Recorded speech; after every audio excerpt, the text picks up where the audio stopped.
ゆっくり解説。水筒東野圭吾。極上のミステリーと重厚な人間ドラマ。男が涙した傑作ドラマ映画ベスト10。今日は、日本中が悲しみに包まれた訃報について触れなければならないぜ。2026年7月23日、ミステリー界の巨匠東野圭吾さんが大腸がんのため68歳でご逝去されたというニュースね。本当にショックだったわ。ああ、我々世代の男たちも、彼の描く重厚な人間ドラマに何度も涙してきたからな。1985年に放課後で江戸川乱歩賞を受賞してデビューして以来、日本のミステリー界をずっと牽引してきたんだぜ。2006年には容疑者 X の献身で直木賞も受賞したわよね。国内での累計発行部数が1億部を突破するなんて、まさに国民的作家だわ。単なる謎解きじゃなく、不器用な人間の哀愁や生き様が深く描かれているのが最大の魅力だったな。今回は追悼の意を込めて、男が涙した傑作ドラマ映画化作品ベスト10を振り返っていくぜ。第10位、ドラマ、ガリレオ、2007年。それじゃあ、早速第10位から発表していくぜ。第10位は、2007年に放送された大ヒットドラマ、ガリレオだ。東の作品の映像化を語る上で、絶対に外すことのできない金字塔とも言える作品だな。あ、これは私でも知ってるわ。福山雅治さんが天才物理学者を演じたドラマよね。その通りだ。この作品が選ばれた最大の理由は、東野圭吾が描く難解な科学トリックの面白さと、超個性的なキャラクターが見事に融合し、社会現象になるほどの空前の大ブームを巻き起こしたからなんだぜ。確かに、当時はみんなこのドラマの話をしていたわね。2007年にフジテレビ系列の月9枠で放送されたこの作品は、福山雅治さん演じる天才物理学者湯川学と、柴咲コウさん演じる新人刑事内海薫がコンビを組む、オカルトのような不可解な事件を、科学の力で論理的に暴いていくんだぜ。冷静な湯川先生と、直感で動く内海刑事のやりとりが面白かったわよね。ああ、このドラマを語る上で欠かせないのが湯川の決め台詞だ。事件の謎に興味を持った時の実に面白いや、未解明の謎事件に遭遇した時のさっぱりわからないというセリフは、当時大流行したんだぜ。みんな真似していたわよね。あと、事件の真相をひらめいた瞬間に、手当たり次第にチョークやペンで数式を書き殴る演出もスタイリッシュでかっこよかったわ。あの演出もインパクト抜群だったよな。実は実に面白いというセリフや数式を書き殴る演出は原作にはなく、福山雅治さんご本人と監督が天才学者をどう見せるかを話し合って生み出したドラマオリジナルのアイデアなんだぜ。論理的でありながらも、時には人間臭さを覗かせる湯川のキャラクターが、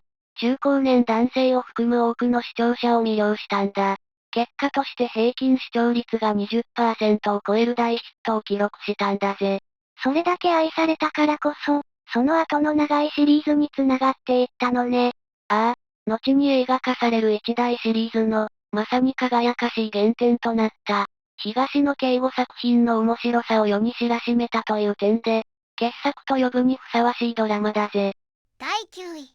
映画、秘密、1999年。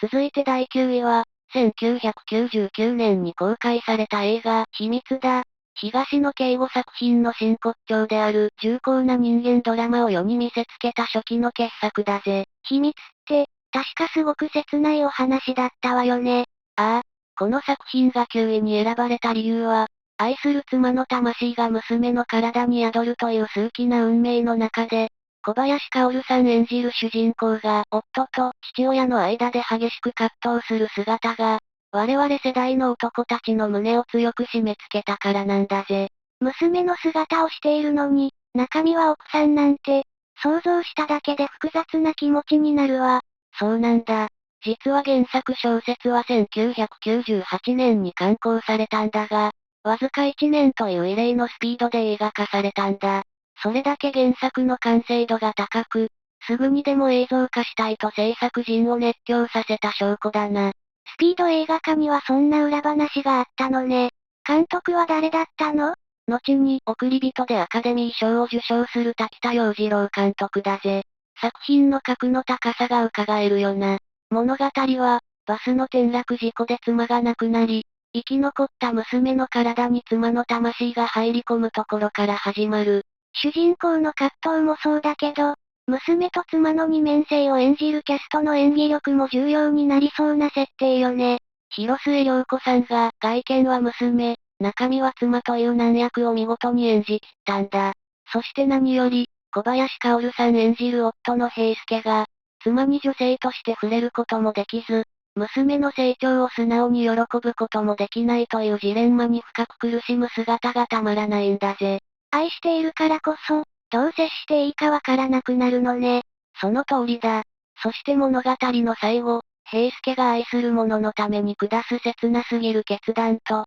背中から滲み出る男の哀愁は、多くの男性の涙を誘ったんだ。ミステリーという枠を超え、家族の愛と自己犠牲を描いた不朽の名作だと言えるぜ。第8位、映画、手紙、2006年。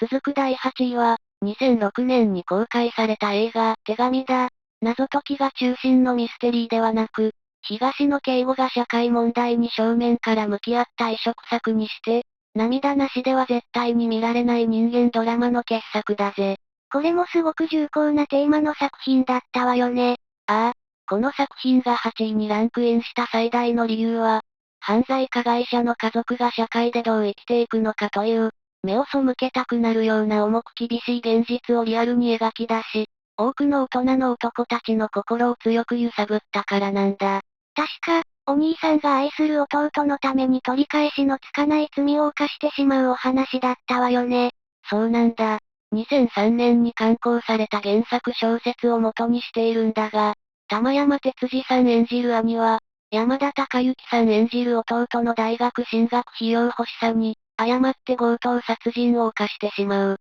残された弟は強盗殺人犯の家族というレッテルを貼られ、進学、就職、恋愛の全てで過酷な差別に直面するんだぜ。弟を思っての行動だったとはいえ、その後の弟の人生が理不尽なほどに報われないのが辛いわね。獄中の兄から毎月届く手紙が、唯一の兄弟の絆であると同時に、弟を世間の目から縛り付ける呪縛のようにもなっていく葛藤が本当に痛々しいんだ。そして、この映画の最大の見せ場であり、物語の感情的頂点となるのが、刑務所の慰問で弟がコンビで漫才を披露するクライマックスシーンだぜ。ああ、あのシーンを思い出すだけで本当に胸が締め付けられて、思わず涙が出てきそうになるわ。舞台の上から必死に兄を見つめる弟と、丸坊主姿で客席に座り、手を合わせながらボロボロと涙を流す兄。言葉を一切交わさない山田孝之さんと玉山哲司さんの圧倒的な魂の演技は、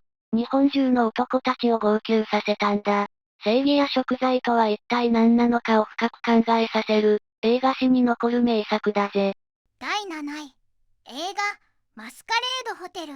2019年。続いて第7位は、2019年に公開された大ヒット映画、マスカレードホテルだぜ。大人が心から楽しめる、華やかで極上なミステリー作品だな。木村拓哉さんと長澤まさみさんの共演がすごく話題になった映画よね。どんなところが選ばれた理由なの？この作品が7位に選ばれた最大の理由は、立場が全く違う二人のプロフェッショナルによる仕事への遊戯と誇りの熱いぶつかり合いが、社会で働く中高年男性の胸を熱くさせたからなんだぜ。謎解きだけじゃなくて、お仕事ドラマとしての面白さも詰まっているのね。そうなんだ。木村拓哉さん演じる警視庁捜査一課のエリート刑事新田康介が、連続殺人事件を未然に防ぐため、超高級ホテルに潜入捜査を行うことになる。そこで教育係となるのが、長澤まさみさん演じる優秀なフロントクラークの山岸直美だぜ。刑事とホテルマンじゃ、考え方も全く違いそうだわ。まさにそこが見どころだ。犯人を捕まえるために客の仮面を暴こうとする刑事と、お客様のプライバシーのために仮面を守ろうとするホテルマン。相反するプロとしての信念が激しく対立するんだが、事件を追う中で水と油の二人が次第に互いを認め合い、強い信頼関係を築いていく過程が最高に熱いんだぜ。プロ同士が認め合っていく展開って、なんだかすごく胸が熱くなるわね。だろ？次々と現れる怪しい宿泊客を演じる豪華キャスト陣の人間模様も見応え抜群だ。本作は東野圭吾のマスカレードシリーズ第一作の映画化なんだが、このバディの魅力が爆発し、2021年には続編のマスカレードナイトも同キャストで制作されたほどの大人気シリーズになったんだぜ。サスペンスの緊張感と、プロフェッショナルの教示が両方味わえるなんて贅沢な映画ね。ああ、ミステリーの面白さはもちろん、大人の仕事人としてのかっこよさも堪能できる、傑作エンターテインメント映画だぜ。第6位、ドラマ、流星の絆、2008年。続いて第6位は、2008年に TBS 系列で放送された大ヒットドラマ、流星の絆だぜ。東野圭吾作品の中でも少し異色の、笑って泣ける傑作ドラマだな。二宮和也さん、錦戸亮さん、戸田恵梨香さんが三兄弟を演じた作品よね。ああ、この作品が6位にランクインした最大の理由は、東野圭吾の骨太で重厚な家族の悲劇という原作の魅力に、工藤官九郎によるコミカルでテンポの良い脚本が見事に融合し、唯一無二のエンターテインメントを生み出したからなんだぜ。工藤官脚本だから、両親を殺されるっていう重いテーマなのに、笑えるシーンもたくさんあったわよね。その通りだ。物語は、幼い頃に両親を何者かに惨殺された三兄弟が、大人になって詐欺を働きながら真犯人を探し出し、復讐を果たそうとするという内容だぜ。詐欺でターゲットを騙す時の劇中劇がすごく面白かったのよね。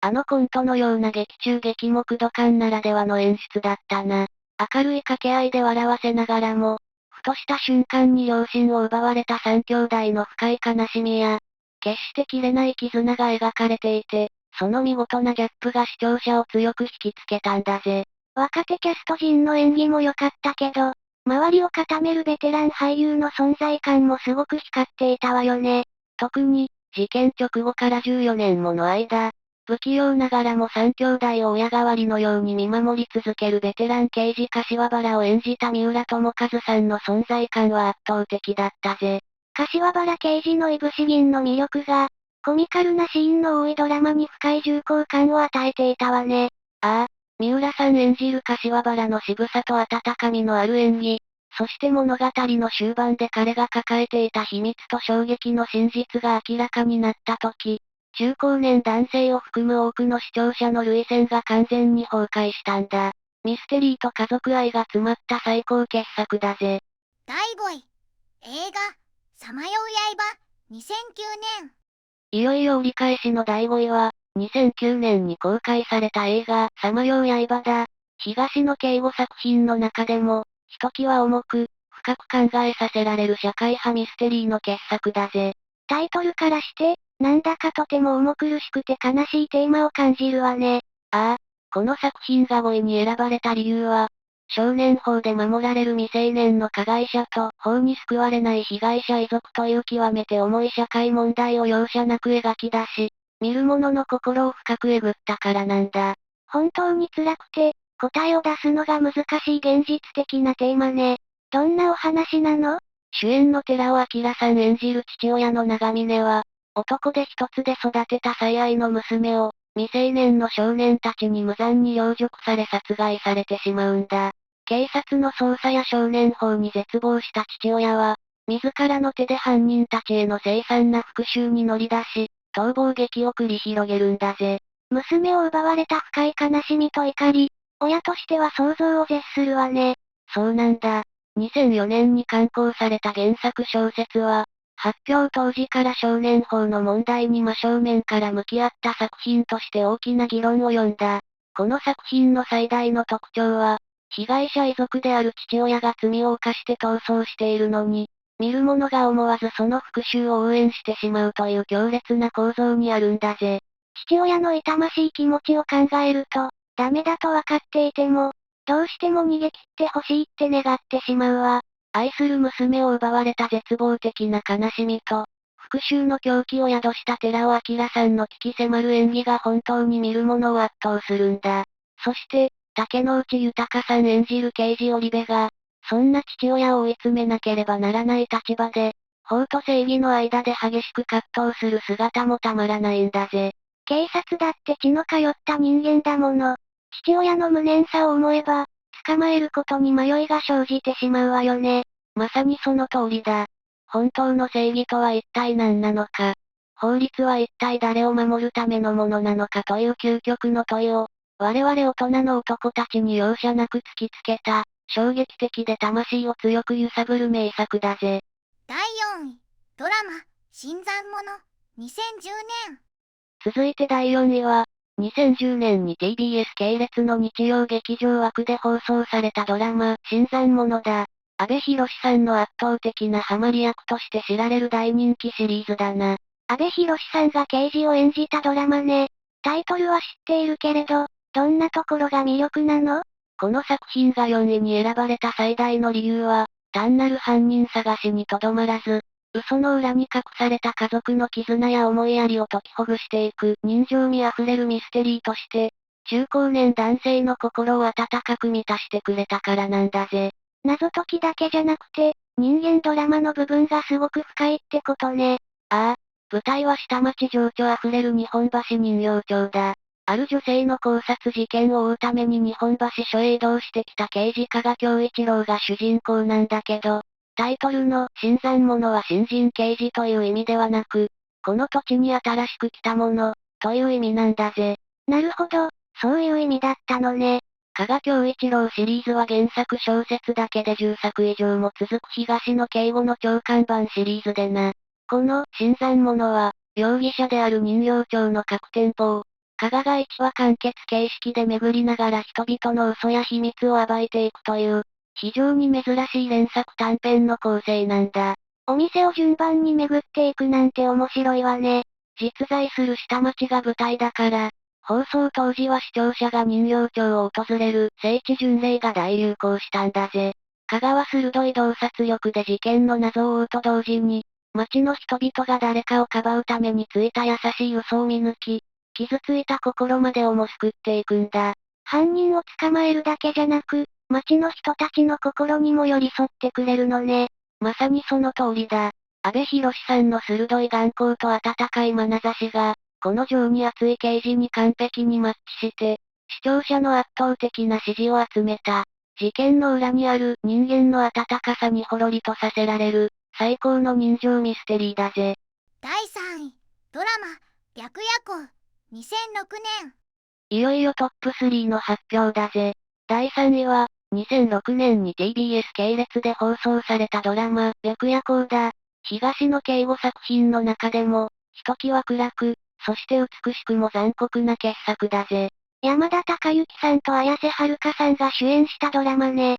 どんなところが大人の男性に響いたの？この作品が3位に選ばれた最大の理由は、あまりにも報われない究極の自己犠牲の物語と、武田鉄矢さん演じる執念のベテラン刑事の泥臭い生き様が、視聴者の心を激しく揺さぶったからなんだぜ。武田鉄矢さんが刑事役だったのね。どんなストーリーだったのかしら？物語は、幼い頃に起きた凄惨な事件をきっかけに、深く結びついた少年と少女が、太陽の下を一緒に歩くことを諦め、14年間にも及ぶ闇の中を生き抜いていく姿を描いているんだ。山田孝之さん演じる幼児と、綾瀬はるかさん演じる雪穂が、罪に罪を重ねていく過酷な運命をたどるんだぜ。太陽の下を歩けないなんて、あまりにも悲しい運命ね。どうしてそんなに罪を重ねてしまったの？それは本編を見てのお楽しみだが、二人の愛の形はあまりにも残酷で悲しいんだ。そして、このドラマに圧倒的な重厚感を与えているのが、武田鉄矢さん演じる笹垣刑事の存在だぜ。執念の刑事って言っていたわね。どんな風に追い詰めていくの？笹垣刑事は、過去の事件の真相を14年間も執念深く追い続けるんだ。あの金八先生の温かいイメージを完全に覆すような不気味な怪演でな。昭和の泥臭い刑事魂を感じさせる鬼気迫る演技は、二人の悲しい物語に凄みを与え、我々世代の男たちの支持を決定づけたんだぜ。執念の刑事と、闇を生きる二人の行き詰まる攻防が見どころなのね。ああ、一切報われることのない二人の運命の結末と、笹垣刑事の執念が交差するクライマックスは、多くの視聴者を深い絶望と感動に突き落とした。東のミステリーの金字塔とも呼べる、絶対に見るべき傑作だぜ。第2位、映画祈りの幕が降りるとき、2018年。続いて第2位は、2018年に公開された映画、祈りの幕が降りる時だ。阿部寛さん主演の大人気ドラマ、新参者から続くシリーズの素晴らしい映画化作品だぜ。4位にランクインした新参者の映画版ね。どんなところが第2位に選ばれた理由なの？この作品が2位に選ばれた最大の理由は、ミステリーとしての驚きはもちろん、愛する娘のために全てを投げ打った父親の壮絶な自己犠牲が、世の父親たちの涙腺を完全に崩壊させたからなんだぜ。親子の絆が深く関わってくるお話なのね。ああ、ドラマ版以降、映画、麒麟の翼などに続くシリーズの集大成とも言える本作では、東京都葛飾区のアパートで起きた女性絞殺事件の謎を追う、捜査線上に松島菜々子さん演じる舞台演出家浅井宏美が浮上するんだが、事件の真相が、なんと加賀恭一郎の失踪した母の過去へと繋がっていくんだぜ。加賀自身のルーツという、長年の謎に初めて正面から向き合うストーリーになっているのね。ファンにはたまらない展開だわ。まさにその通りだ。シリーズファンから特に高い評価を得ている部分だな。そして、この事件の裏に隠されていたのが、ある父と娘の数十年にも及ぶ壮絶な逃亡生活の物語だったんだ。お父さんは娘のために一体どんな犠牲を払ったの？それはぜひ本編を見てほしいんだが、キーパーソンとなる父親を演じた小日向文世さんの鬼気迫る演技が本当に圧倒的なんだぜ。愛する娘の未来を守るために、文字通り自分の人生を捨て去り、日陰の存在として孤独に生き続けた父親の姿が描かれている。娘を愛するがゆえの決断とはいえ、想像しただけで胸が締め付けられて苦しくなるわ。その深すぎる親心と、帯名さんの背中から滲み出る哀愁に、劇場では涙を流す大人の男性が続出したんだ。ミステリーと重厚な人間ドラマがこれ以上ないほど完璧に融合した。まさに傑作と呼ぶにふさわしい一本だぜ。第1位、映画容疑者 X の献身、2008年。いよいよ栄えある第1位の発表だぜ。第1位は、2008年に公開された映画、容疑者 X の献身だ。東野圭吾作品の最高傑作と言って間違いない一本だな。ドラマ、ガリレオの映画版ね。ついに1位の登場でワクワクするわ。どんなところが最高傑作なの？この作品が1位に輝いた最大の理由は、行き詰まる天才同士の頭脳戦の中に、孤独な男の不器用で純粋すぎる究極の献身が描かれ、日本中の男たちを号泣させたからなんだぜ。ドラマ版と同じキャストが出演しているのよね？ああ、主演の福山雅治さんや、柴咲コウさん演じる内海薫刑事はもちろん登場する。そこに、天才数学者の石上役に堤真一さん、事件の重要人物である花岡靖子役に松雪泰子さんが出演しているんだ。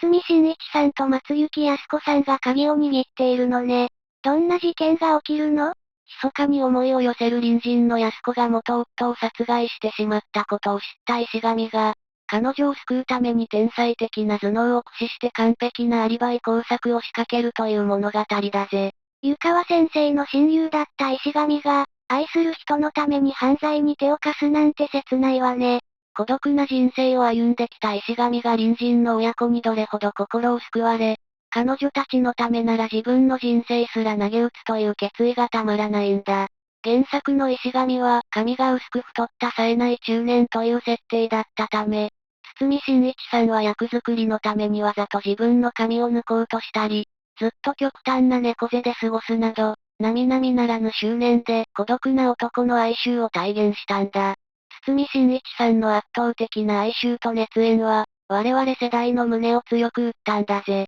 自分の全てを犠牲にしてまで守りたかったのね。興行収入は約49億円を記録する大ヒットとなった。特に、石神が守ろうとしたものの真相が明かされるラストは、原作を読んで結末を知っているファンすら映画館で改めて号泣したほどだぜ。ミステリーの驚きと人間ドラマの感動が完璧に合わさっているのね。ああ、男の無償の愛と哀愁を描き切った、東野圭吾作品の真骨頂であり、映画史に残る永遠の最高傑作だぜ。エンディング、まとめ。東野圭吾さんが残した骨太な人間ドラマは、我々世代の男たちの心に永遠に生き続けるぜ。みんなの胸に刺さった名作も、ぜひコメント欄で教えてくれよな。本当に素晴らしい作品ばかりだったわ。ねえマリサ、最近 YouTube で新しい応援機能ができたって聞いたんだけど、知ってる？